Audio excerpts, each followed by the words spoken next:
Queridos irmãos, sejam muito bem-vindos ao segundo trimestre de 2025. Na classe dos jovens, estudaremos esta nova revista que traz como tema geral Davi, de pastor de ovelhas a rei de Israel. Fé e ação em meio às adversidades da vida. De forma introdutória, abordamos todo o conteúdo da revista em um vídeo intitulado Como se preparar para o novo trimestre. Inclusive, o link está aparecendo aqui em cima no card. Cliquem, pois vale a pena conferir. Neste vídeo comentamos a capa, o tema geral, apresentamos os comentaristas, pois o pastor Marcos Tedesco escreveu em coautoria com outros irmãos, falamos sobre os objetivos e as características do trimestre, fizemos uma divisão didático-pedagógica dos assuntos a partir do sumário, indicamos materiais complementares, leituras que vão enriquecer seu conhecimento a respeito do conteúdo do trimestre e, por fim, pontuamos algumas orientações pedagógicas. Portanto,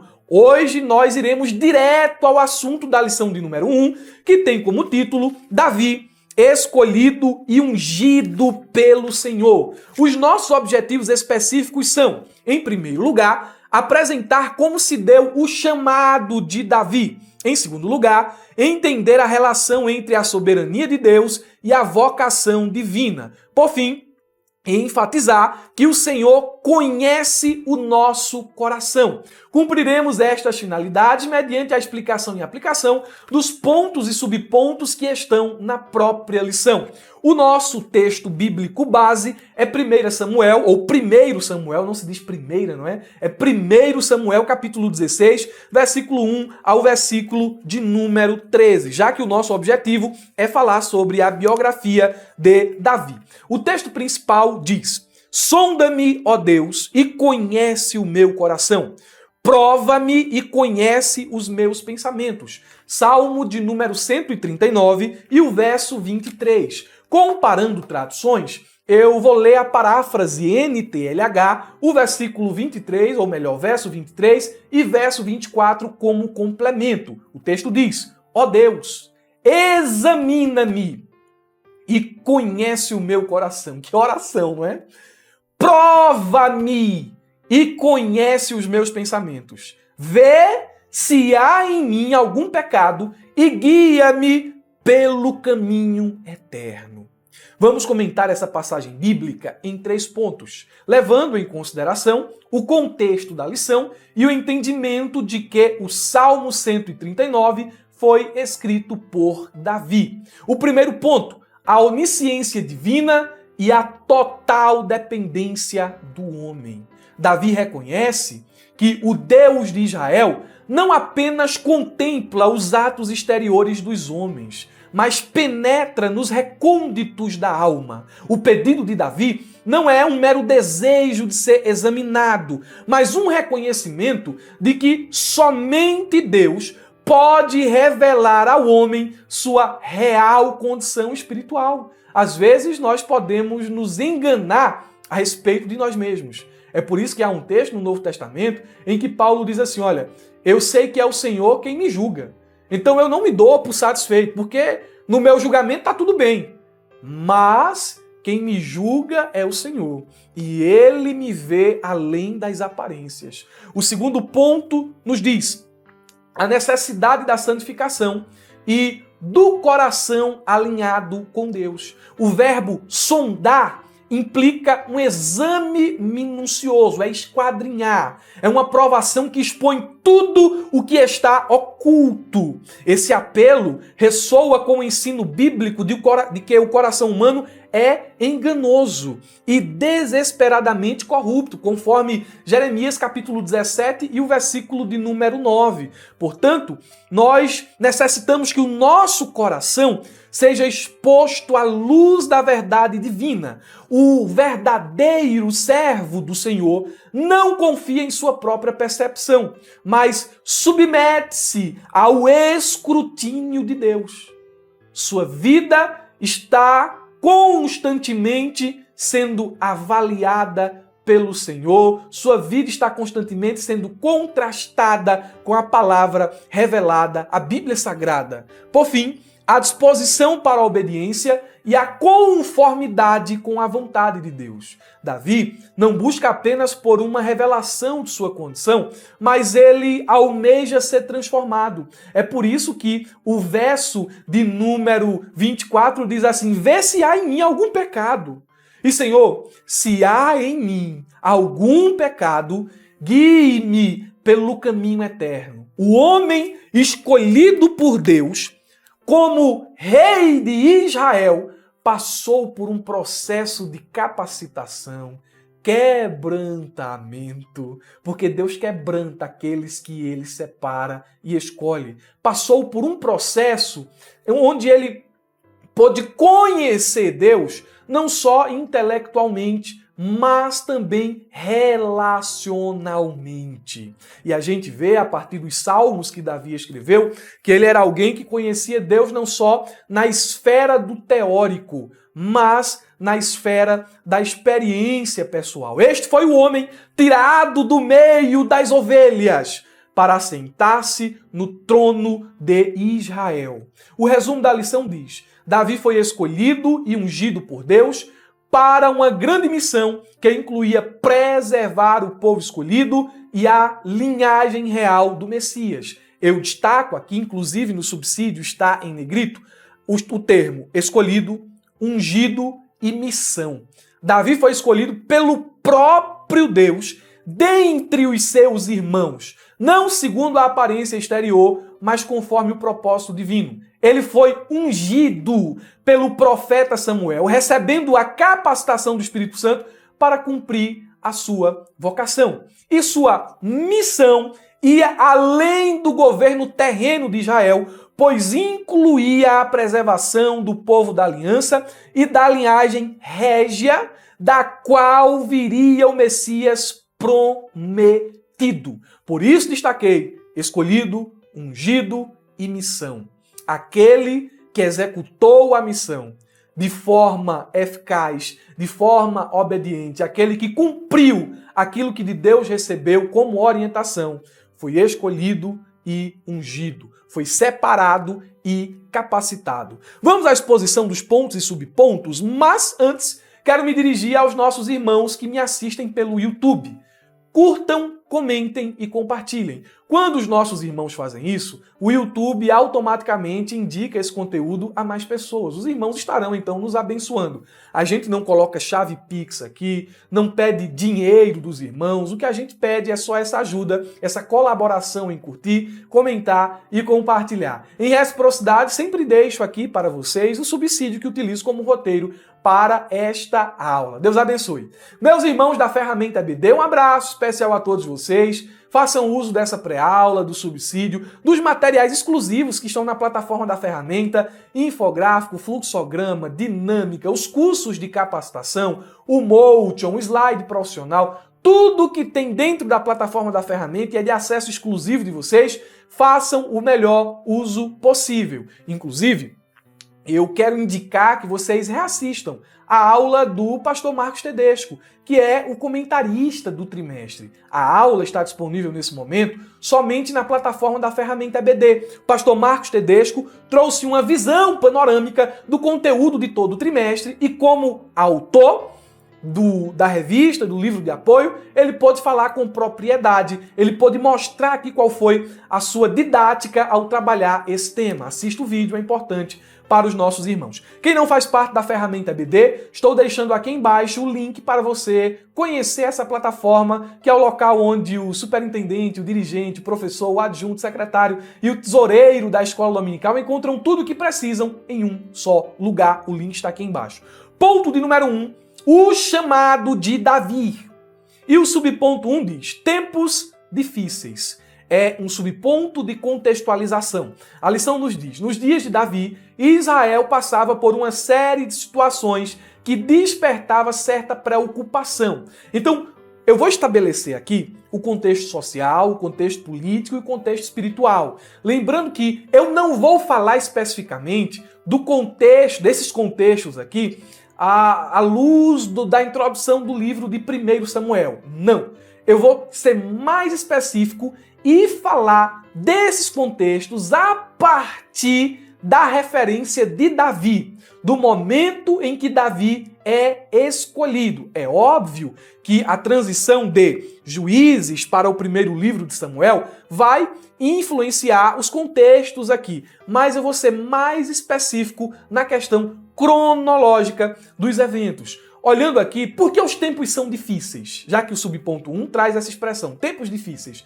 Por que os tempos são difíceis? Olhando para o contexto social, nós percebemos um povo insatisfeito, falando da nação de Israel. Um povo insatisfeito e influenciado pelos pagãos.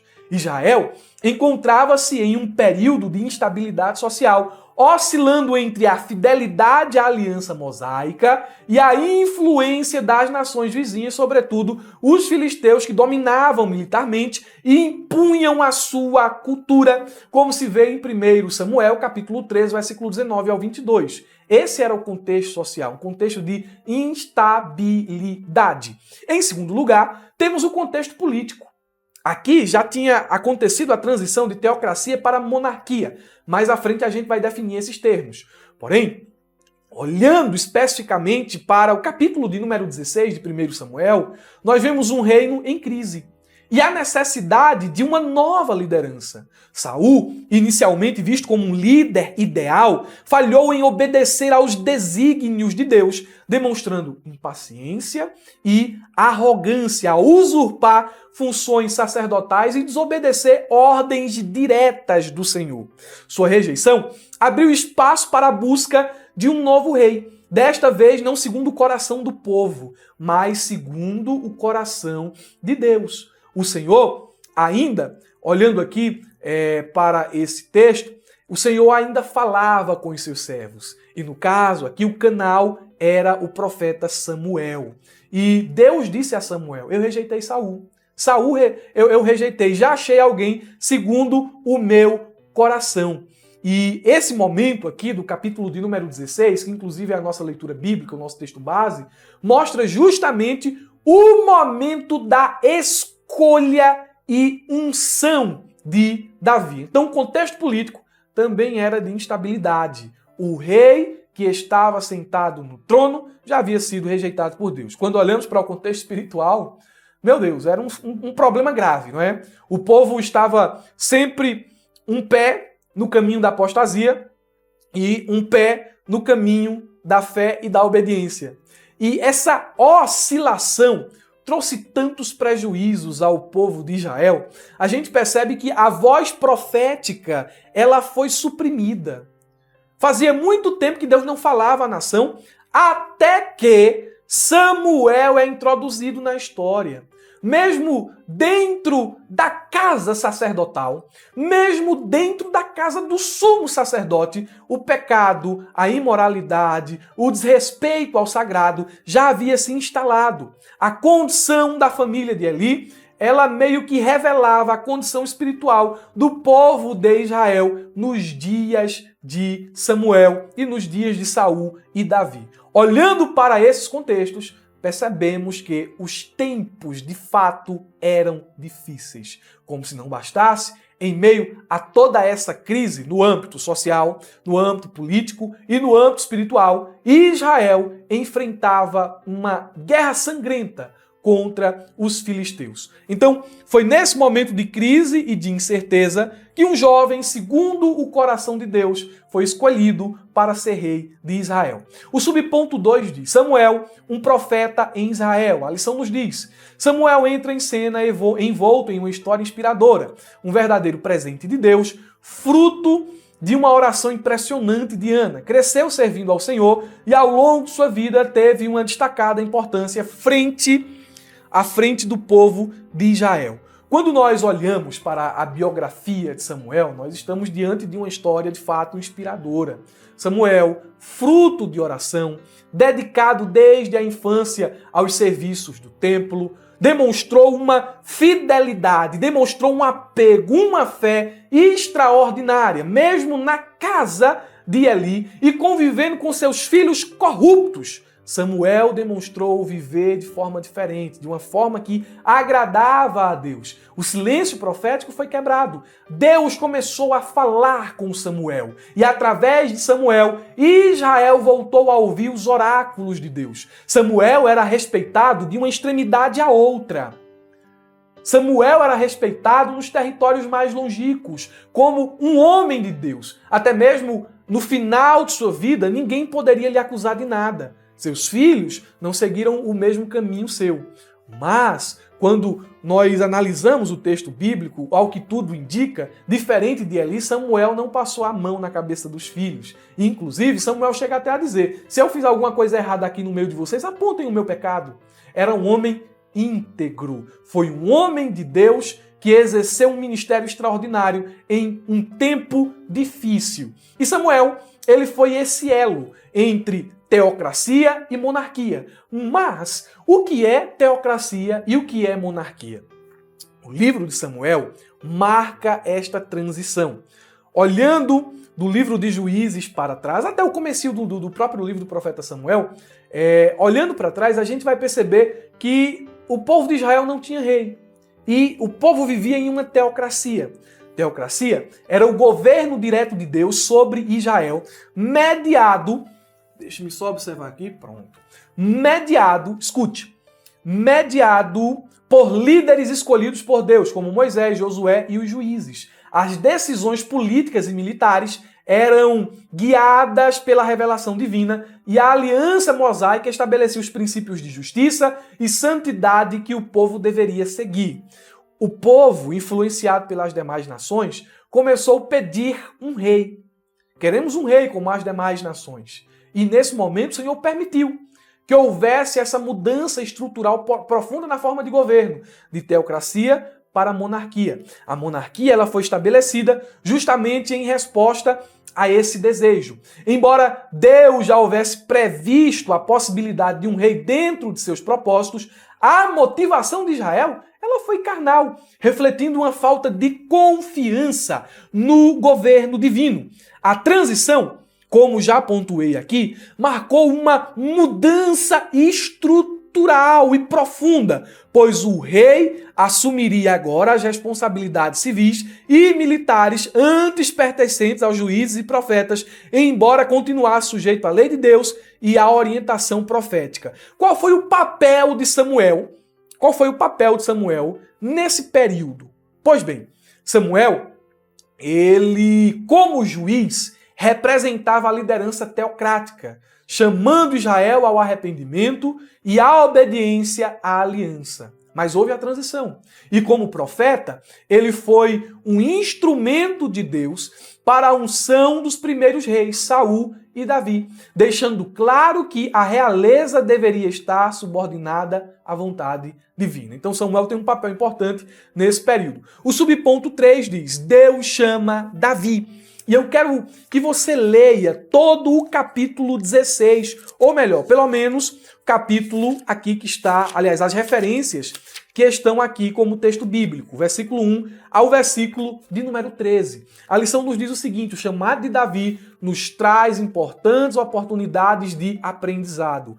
Olhando para o capítulo 16 de 1 Samuel, nós temos aqui o seguinte: nós temos a cidade de Davi, 1 Samuel, capítulo 16, versículo 1 ao 5, a família de Davi, os versículos 6 ao 10, a profissão de Davi ou a sua ocupação, versículo 11, a aparência de Davi, versículo 12, e a unção de Davi, versículo 12, e versículo de número 13. E dentro desses versículos, desses 13 versículos, eu destaco algumas verdades. Primeiro, o passado não define o futuro. Samuel ainda estava preso à rejeição de Saul, mas Deus o confronta e o impulsiona a seguir adiante. O rompimento com Saul não era o fim da história, mas o começo de algo novo. Quando lemos aqui os primeiros capítulos, nós percebemos isso. O passado não define o futuro.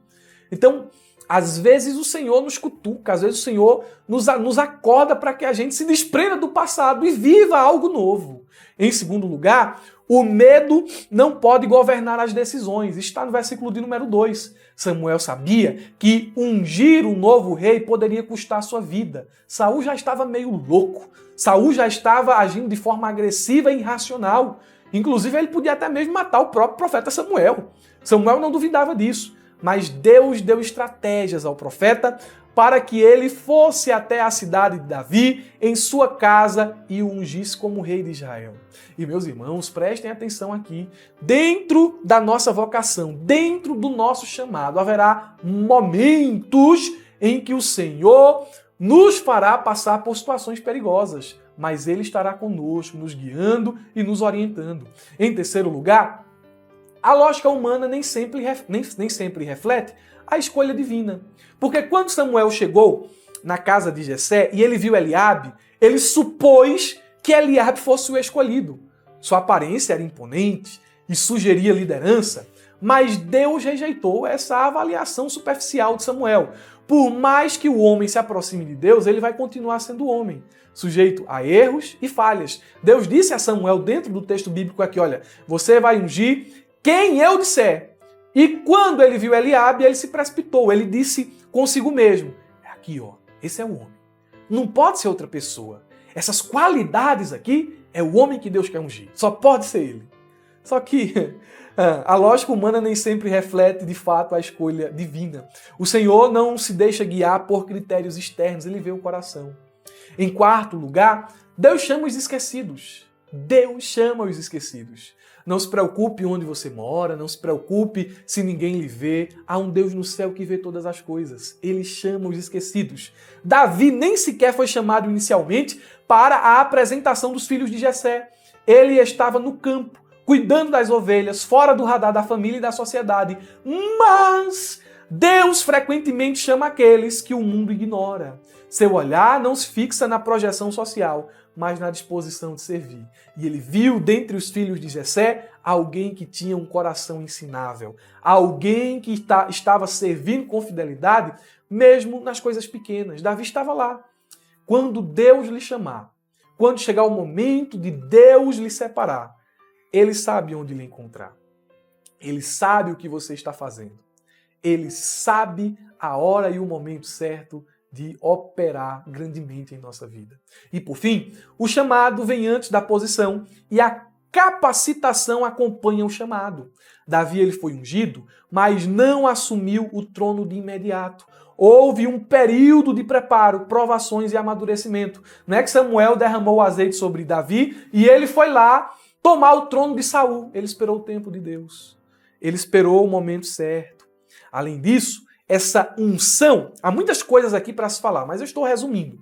Essa unção, ela demonstra que a gente não faz a obra de Deus apenas com habilidades naturais. A Bíblia diz que a partir daquele momento o Espírito do Senhor se apossou de Davi. E isso aqui significa que o propósito divino só pode ser realizado através da capacitação do próprio Deus. Você pode ter muitas habilidades naturais, mas você precisa da presença. Davi poderia ser ungido lá no campo. Deus poderia ter levado Samuel lá para o campo e ele poderia ser ungido lá sem que ninguém visse. Mas Deus fez questão de recompensar aquilo que estava sendo realizado com fidelidade em oculto, publicamente. Eu quero que Jessé veja. Eu quero que Eliabe, que Abinadab, que Samar vejam. Eu quero que os anciãos da cidade vejam que Deus escolheu este jovem. Glória a Jesus. O ponto de número 2 nos diz a soberania de Deus e a vocação divina. E por aqui eu vou passar de forma mais apressada. O subponto 1 nos diz, Deus é soberano. Nós vemos aqui a soberania de Deus ao chamar Davi. Ele o escolheu. Não foi o contrário. Não foi Davi que escolheu ser rei. Foi Deus quem o vocacionou para tal função. A lição nos diz, um dos princípios da vocação divina é a soberania de Deus. Ela consiste no total poder e domínio de Deus sobre todas as coisas. Isso é soberania.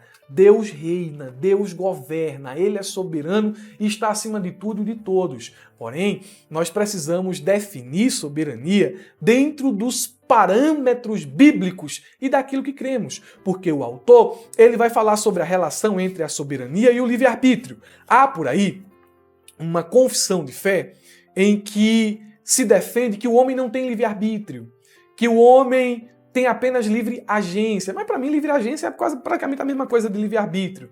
Mas há profundas distinções e a gente precisa estabelecer essa questão da soberania. Não é? Porque se diz assim, o homem não tem livre-arbítrio, porque se ele tiver, Deus não é soberano. Mas que Deus pequeno é esse? Que deixa de ser soberano se der livre-arbítrio ao homem. Entendeu? Então, na perspectiva arminiana, a soberania de Deus não significa um controle determinista e absoluto sobre todas as ações humanas, mas sim sua autoridade suprema sobre toda a criação exercida de maneira sábia e relacional. Deus governa a história sem anular a liberdade da criatura, permitindo que suas criaturas façam escolhas reais e responsáveis. Soberania, então, pode ser definida como o direito e o poder absoluto de Deus para governar todas as coisas segundo sua vontade, mas de um modo que seja compatível com seu caráter amoroso e com a liberdade moral do ser humano. Essa soberania, no contexto em análise, se manifesta de duas formas principais. Primeiro, Deus pode ter propósitos específicos para alguém sem forçar ou manipular as escolhas dessa pessoa. Veja, Deus vocacionou Davi, Deus tinha propósitos para Davi, mas Deus não determinou os pecados de Davi.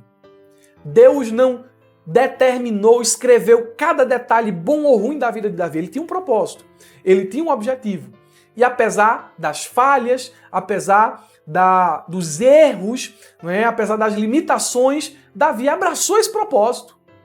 E confiando em Deus, embora sendo falho e pecador, ele conseguiu cumprir a vocação que o Senhor lhe entregou.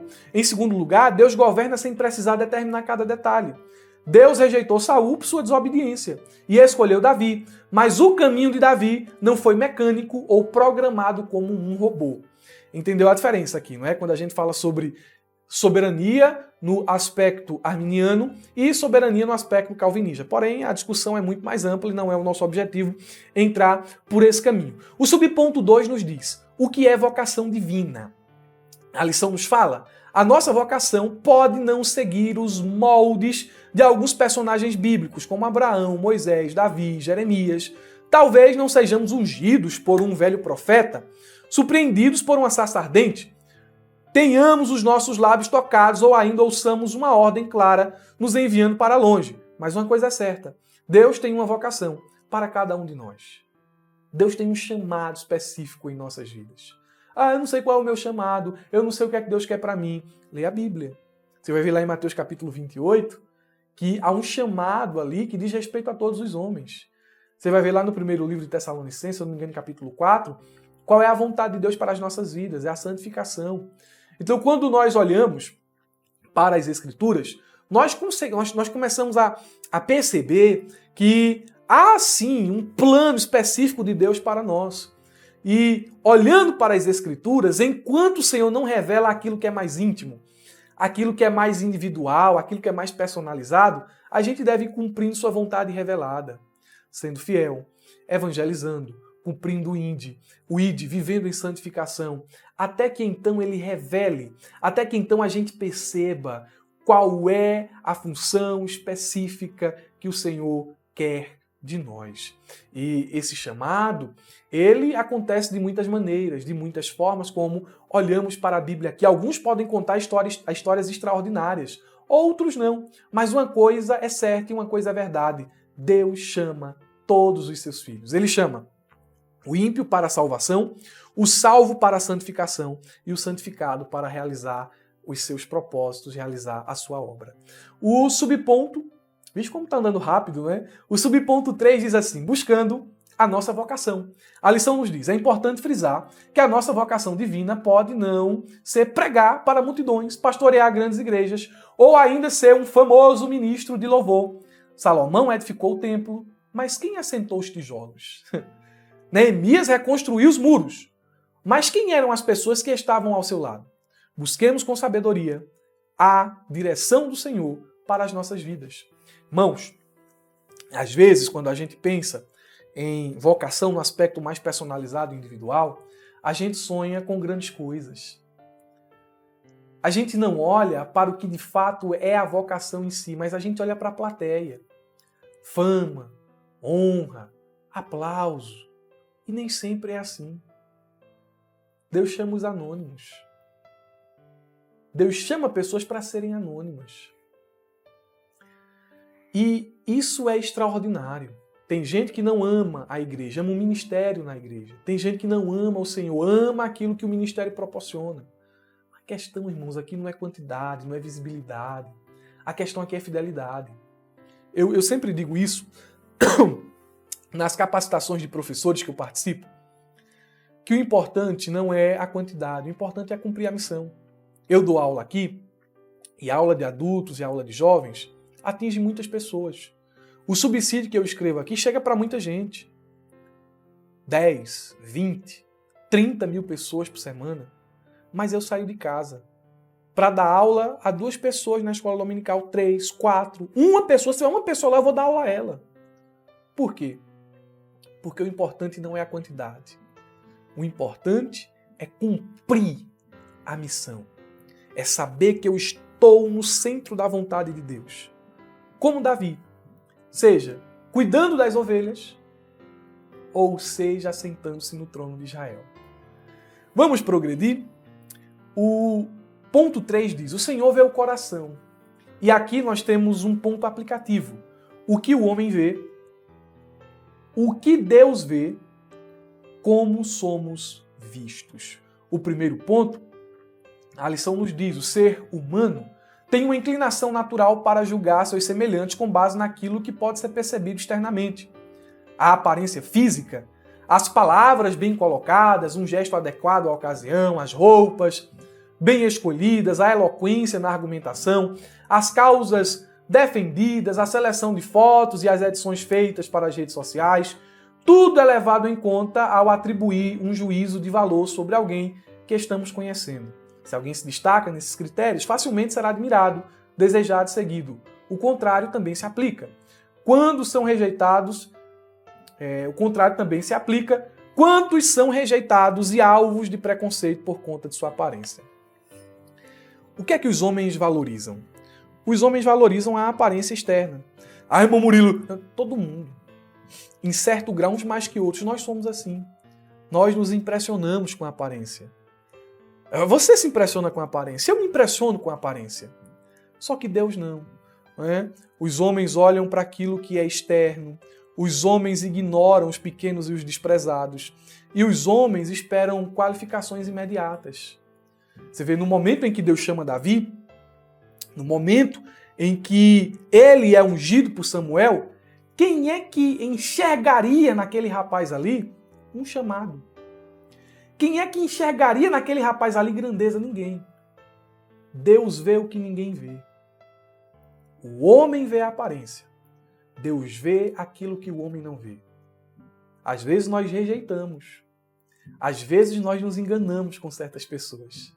E lá na frente Deus nos dá uma lição, nos ensinando humildade, nos ensinando a reconhecer que quem capacita é Ele, que quem chama é Ele. Quantas pessoas você já olhou assim, não acreditou? E essa pessoa, meu Deus do céu, hoje é usada poderosamente por Deus. Não se engane, não é? Não se engane com as aparências. Em segundo lugar, o que Deus vê. Deus nos conhece por completo, nosso caráter, nossas intenções, nossa visão de mundo e a forma como nos dedicamos a buscar intimidade com Ele. Tanto o profeta como o pai do jovem percebiam e viam as coisas com limitações. No entanto, Deus tinha planos surpreendentes para aquela ocasião. E um jovem pastor de ovelhas seria ungido como novo rei de Israel. Olha, irmãos, quando Deus chamou Moisés, Deus disse, vai e fale a Faraó, que deixe meu povo ir. Moisés tremeu da base, porque passou 40 anos no deserto cuidando de ovelhas. Ficou pesado de língua e disse, Senhor, eu não sei falar. Aí Deus diz a ele, eu fiz a boca, Moisés. Não, mas Senhor, envie outro. Aí ele vai dando uma desculpa após outra e Deus vai rejeitando cada desculpa. Até o ponto que Deus diz assim, basta, você vai. Vá. Ele foi e teve Arão como porta-voz. Arão era o seu porta-voz. E preste atenção, eles falaram a Faraó e houve todo aquele processo, mas quando chegou no capítulo 33, Moisés subiu para receber os mandamentos e o povo ficou no sopé do monte. No período de 40 dias, o povo fez um bezerro de ouro. E Deus disse assim, eu vou matar todo mundo. Eu vou matar todo mundo. E de você, Moisés, eu vou fazer uma nova nação. Uma prole nova tirarei de ti. Aí Moisés vai olhar para Deus e diz assim, mas Senhor, faz isso não, Senhor. O que é que as outras nações vão dizer? Vão dizer que o Senhor teve poder de tirar esse povo do Egito, mas não teve poder para preservar esse povo na jornada e na caminhada. Vão blasfemar de ti. Faz isso não. O texto não diz. Mas eu imagino. Deus olhando assim, dizendo... Aí o homem que diz que não sabia falar diante de Faraó, argumentando comigo, me convence... Ah, Moisés. Ô irmãos, às vezes nem nós mesmos enxergamos alguma virtude, alguma qualidade, mas Deus que vê o fim da história, quando escolhe certo. Deus não tem dedo podre, não. Deus escolhe certo. Deus vê além da curva. Deus vê o além. Glória a Deus, glória a Deus. Deus escolheu Davi porque sabia que Davi daria certo. Progredindo, como somos vistos? A lição diz, somos sempre vistos por Deus. O texto sagrado diz que os olhos do Senhor estão continuamente passando sobre toda a terra para fortalecer aqueles que têm o coração voltado para Ele. Também somos vistos pelas pessoas que encontramos no dia a dia. Quando elas nos veem, conseguem enxergar um seguidor de Jesus? Então preste atenção, irmãos. Deus vê tudo. Deus nos vê. Não adianta ser hipócrita. Não adianta ser hipócrita. Aparentar espiritualidade. Não adianta. Deus vê além dos disfarces que muitas vezes nós usamos. Deus vê. Então, a gente precisa ter essa percepção de que o olhar do Eterno está constantemente sobre as nossas vidas. Não há um momento, não há uma hora, não há um minuto em que a gente se esconda da onividência de Deus. Ele vê tudo. Ah, para onde me fugirei do teu espírito, disse Davi? Se eu subir, tu estás lá. Se eu descer, tu estás lá. Então, não tem para onde fugir da onividência de Deus. Ele vê tudo. E ele contempla as boas e as más ações. Além disso, nós também somos vistos pelos homens. E como crentes, falando aqui dentro desse contexto, nós entendemos que nossa vida deve ser um testemunho. Nossa vida deve ser um testemunho. As outras pessoas devem ver em nós o caráter de Cristo. E eu escrevi algo aqui bem interessante. Se Deus nos vê em nossa totalidade e os homens nos enxergam pelo nosso testemunho, a pergunta central é: aquilo que as pessoas veem em nós corresponde ao que Deus vê? Às vezes a gente engana as pessoas. Falso testemunho. Mas não podemos enganar a Deus. Está alinhado o meu testemunho, aquilo que as pessoas veem e aquilo que Deus vê? Se esconder dos homens, irmãos, é temporário. Tem uma festa que Jesus ele conta uma parábola das bodas, e ele fala de uma festa onde o pré-requisito para participar era usar trajes nupciais, uma roupa diferente. Aí alguém entrou ali naquela festa com um traje diferente, todo mundo vestido igual, ele entrou com um traje diferente. Provavelmente ele foi se esquivando ali, fugindo dos organizadores. Mas quando o Senhor entrou na festa, quando o anfitrião entrou na festa, a primeira pessoa que o anfitrião viu foi ele. O homem vestido de forma inadequada. E disse, tirem ele daqui de dentro, levem ele lá para fora nas trevas exteriores. Não dá para fugir do olhar de Deus. Isso é bom? Isso é bom. Isso é ruim? Não sei se eu posso dizer que é ruim, mas deve provocar temor em nós. Deus vê o certo, Deus vê o errado. O Senhor está olhando para mim e para a sua vida nesse momento. Está vendo a gente.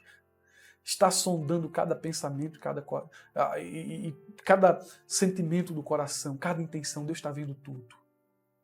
Se você está vivendo uma vida errada, é tempo de arrependimento e de conserto. Prova-me, Senhor. Se tiver algum pecado em mim, guia-me pelo caminho certo. Se você já estiver pelo caminho certo, está por detrás das ovelhas, Deus também está lhe vendo. Não precisa ir atrás de profeta, não. Não precisa ir na casa de profeta, não. Não precisa ir atrás. Não. Quando chegar o momento de Deus falar com você, Ele sabe onde lhe encontrar. Ele vai lhe encontrar lá. Amém? Deus abençoe, meus irmãos. O chamado de Davi nos ensina muitas coisas. Davi, escolhido e ungido pelo Senhor. Vamos concluir por aqui. Eu quero desejar a todos uma ótima aula de escola dominical, um final de semana abençoado. E não se esqueçam, abra a jaula.